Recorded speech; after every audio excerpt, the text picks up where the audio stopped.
Previous வீடியோவில் நம்ம என்ன பார்த்தோம்னு பார்த்தீங்கன்னா பிஎன்எஸ் ஆக்ட்டுக்கும் ஐபிசிக்கும் என்ன வித்தியாசம் அப்படின்றத பார்த்துருப்போம். இன்றைக்கி நம்ம இந்த வீடியோவில் என்ன பார்க்க போகிறோன்னா பனிஷ்மெண்ட்ஸ், அதாவது ஐபிசிலையும் பிஎன்எஸ் ஆக்ட்லேயும் ஒரு சில எடுத்துகிட்டு வந்திருக்காங்க. அதில் பனிஷ்மெண்ட்டும் சேஞ்சஸ் ஆகிருக்கு. ஸோ அது என்னன்றது இந்த வீடியோவில் பார்ப்போம். Hello everybody, I'm Aravindan. Welcome to Aravindan law studies. Punishment எதில் மென்ஷன் பண்ணியிருக்காங்கன்னு பார்த்தீங்கன்னா பிஎன்எஸ் ஆக்டில் சாப்டர் 2 செக்ஷன் 4ல் பனிஷ்மெண்ட் மென்ஷன் பண்ணியிருக்காங்க. இதில் ஒரு 6 விதமான பனிஷ்மெண்ட் சொல்லியிருக்கிறாங்க. ஐபிசிக்கும் பிஎன்எஸ் ஆக்டுக்கும் ஒரு பனிஷ்மெண்ட் வித்தியாசம் ஆகுது. அது லாஸ்ட் சப்செக்ஷனில் சொல்லியிருப்பாங்க. அதையுமே நான் உங்களுக்கு எக்ஸ்பிளைன் பண்ணுறேன். மறக்காமல் வீடியோவை கடைசி வரைக்கும் பாருங்கள். Section 4A death sentence. Death sentence யாருக்கு கொடுப்பாங்கன்னு நம்ம எல்லாருக்குமே நல்லா தெரியும். ஒரு நபர் மர்டர் கமிட் பண்ணுறாருனா அவருக்கு டெத் சென்டென்ஸ் கொடுப்பாங்க. ஸோ அது மட்டும் இல்லாமல் காக்னிசபிள் அஃபென்ஸ் எதெல்லாம் வருதோ அதுக்கு எல்லாமே இந்த டெத் சென்டென்ஸ்ன்ற பனிஷ்மெண்ட் தான் அஃபெண்டருக்கு கொடுப்பாங்க. இப்போது செக்ஷன் 4B என்னென்னு பார்ப்போம். அதில் இன்ப்ரிசன்மெண்ட் ஃபார் லைஃப்னு சொல்லியிருப்பாங்க. இன்ப்ரிசன்மெண்ட் ஃபார் லைஃப்னா ஆயுள் தண்டனையை தான் அப்படி சொல்லியிருப்பாங்க. இப்போது இங்கே நிறைய பேருக்கு என்ன குழப்பம்னா, லைஃப் இன்ப்ரிசன்மெண்ட்னா என்ன, ஒரு 15 வருஷமா இல்லை 14 வருஷமா இல்லை 20 வருஷமா இல்லை சாவர வரைக்கும் லைஃப் இம்ப்ரிசன்மெண்ட் கொடுப்பாங்களா ஒரு நபருக்குன்றது நிறைய பேருக்கு இந்த குழப்பம் இருக்குது. ஸோ இது எப்படி நம்ம புரிஞ்சுக்கணுன்னா, இன் ஜென்ரலாக ஜட்ஜ்மெண்ட்டில் லைஃப் இம்ப்ரிசன்மெண்ட் அப்படின்ற விஷயத்தை பாஸ் பண்ணியிருந்தாருன்னா அவங்களுக்கு 14 இயர்ஸ் லைஃப் இம்ப்ரிசன்மெண்ட் கொடுக்கலாம் அப்படின்றது தான் நம்ம எடுத்துக்கணும். அது மட்டும் இல்லாமல் இந்த லைஃப் இம்ப்ரிசன்மெண்ட் ஒரு 14 இயர்ஸாக இருக்கலாம், இல்லை 20 இயர்ஸாக இருக்கலாம், இல்லை 30 இயர்ஸாக இருக்கலாம். இது எல்லாமே அந்த கைதி ஜெயிலுக்குள்ளே எப்படி இருக்காரு அதை வச்சு தான் இந்த லைஃப் இம்ப்ரிசன்மெண்ட் நிர்ணயிக்கப்படுகிறது. ஜட்ஜ் அவருடைய ஜட்ஜ்மெண்ட்டில் கிளியராக சாகும் வரை ஆயுள் தண்டனை அப்படின்றத மென்ஷன் பண்ணியிருந்தார்னா கண்டிப்பாக அந்த நபர் சாகிற வரைக்கும் ஆயுள் தண்டனையில் இருந்து தான் ஆகணும்.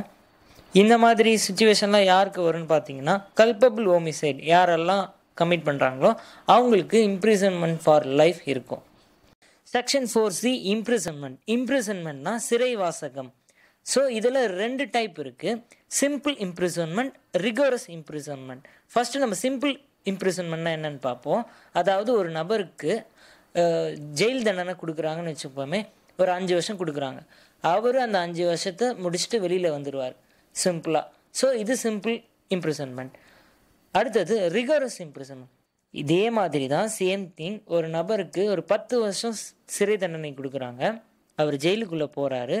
ஆனால் இங்கே தான் ஒரு சின்ன வித்தியாசம் இருக்குது. அவர் ஜெயிலுக்குள்ளே போனது மட்டும் இல்லாமல் அங்கேயே ஒரு சில வேலைகளை அவர் செஞ்சு கொடுத்தாகணும். ஃபார் எக்ஸாம்பிள், அவர் அங்கே கல் உடைக்கிறது, அப்படி இல்லைன்னா துணி தைக்கிறது, அப்படி இல்லைன்னா ஸ்வீட் செய்கிறது, ஃபுட் செய்கிறது. ஸோ இதெல்லாமே செஞ்சு பப்ளிக்குக்கும் அனுப்பி வைப்பாங்க. அந்த இடத்துல கடுமையான ஒர்க் அவருக்கு கொடுப்பாங்க, அவர் செஞ்சு தான் ஆகணும். அடுத்தது section 4D 4 features of property.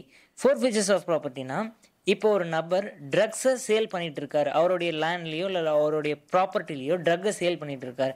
இது தெரிஞ்ச கவர்மெண்ட் என்ன பண்ணலாம், அந்த ப்ராப்பர்ட்டியை சீஸ் பண்ணி கவர்மெண்ட்டை எடுத்துக்கலாம். அதே மாதிரி அந்த நபர் ட்ரக்ஸை இம்போர்ட் பண்ணி வேறு இடத்துக்கு விற்றுட்ருக்காரு. எப்படி விற்றுட்ருக்காரு, ஒரு வண்டி மூலயமா, வெஹிக்கிள் மூலயமா அவர் என்ன பண்ணுறாரு, அந்த ட்ரக்கை எடுத்துகிட்டு போயிட்டே இருக்கார். ஸோ கவர்மெண்ட் என்ன பண்ணலாம், அந்த வெஹிக்கிளையுமே சீஸ் பண்ணி கவர்மெண்ட்டை எடுத்துக்கலாம். So whether it is N movable property R immovable property, ரெண்டுமே இருந்தாலும் அதை கவர்மெண்ட் சீஸ் பண்ணி எடுத்துப்பாங்க. Section 4E fine. ஃபைன்னா என்னென்னு பார்த்தீங்கன்னா, அந்த ஃபைன் இல்லைங்க, ஹலோ ஹாய் ஃபைன் அப்படின்றது இல்லை. இந்த ஃபைன் என்னன்னு பார்த்தீங்கன்னா, ஃபார் எக்ஸாம்பிள் அசால்ட்னா ஒரு நபர் இன்னொரு நபரை தாக்குறாரு. அப்படி இல்லைன்னா ஒரு பப்ளிக்கில் என்ன நடக்குது, ஒருத்தர் இன்னொருத்தர் போய் அடிக்கிறார். ஸோ இந்த மாதிரி விஷயங்கள்லாம் செய்கிறப்போ கோர்ட் என்ன பண்ணுவாங்க, இந்த நபருக்கு ஃபைன், அதை நீங்கள் பே பண்ணி ஆகணும் அப்படின்றத சொல்லுவாங்க.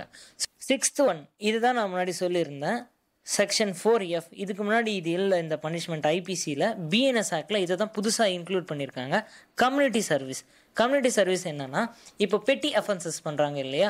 ஃபார் எக்ஸாம்பிள், இன்ஸ்டா ரீல்ஸில் நிறைய இளைஞர்கள் என்ன பண்ணுறாங்க, பைக்கை வச்சுட்டு பப்ளிக்கை டிஸ்டர்ப் பண்ணுறாங்க இல்லையா. அது மட்டும் இல்லாமல் வீலிங் பண்ணுறன்ற பேரில் சில விஷயங்கள் பண்ணுறாங்க.